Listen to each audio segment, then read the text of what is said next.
There are a number of facilities in these mountain ranges, particularly in the Cascade Range and the Rocky Mountain Range, where there are spaceports.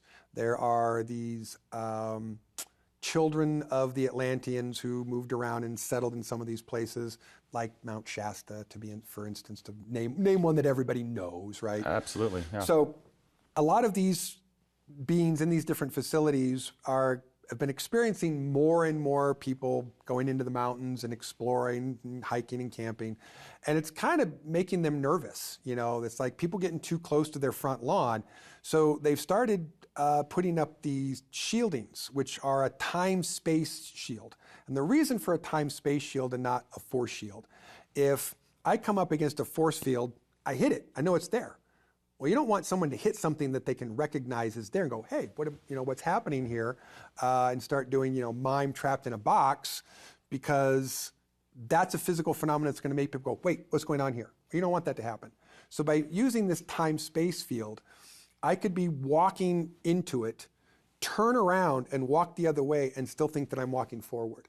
So it has the ability of turning someone around without them realizing that they're being turned around. So instead of running up against something that I can feel, it just turns me around without me even noticing that I'm turned around. And then I'll be like, wait, I thought I was going east, not west. And then I'd be confused and go, I moved to go turned around, and think that it's all my fault when it was hitting one of these fields. Now, the problem is these fields are not totally stable. They have little holes in them.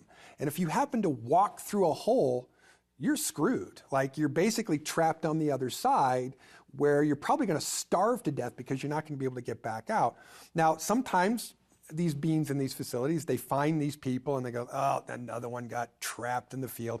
And they'll pluck them out and put their clothes back on them if they need to, and then send them out somewhere. But not necessarily where they came in. They might pop out 20, 100 miles away, not know what's going on, have 2, 3, 4, 5 days go by, or in some cases, they may perceive many more days or even weeks going by, and find themselves 100 miles away 4 days later.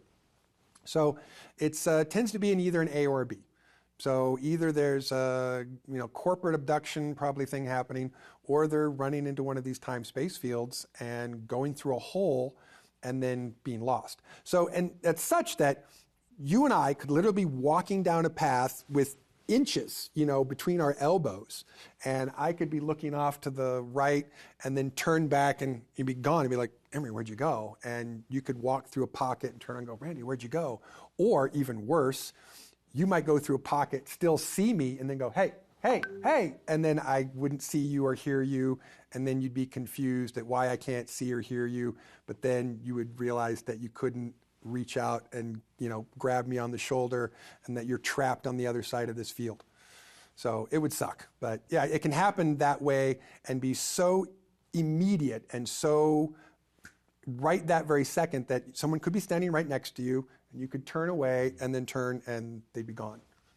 Has this ever happened to you? Not to me, no. It has not happened to me personally. And how did you know about this technology, and how did you know about the people going missing? I started hearing some people talking about some of these people going missing, and I asked, our intel staff if they had any information on that, and that was the report they had. So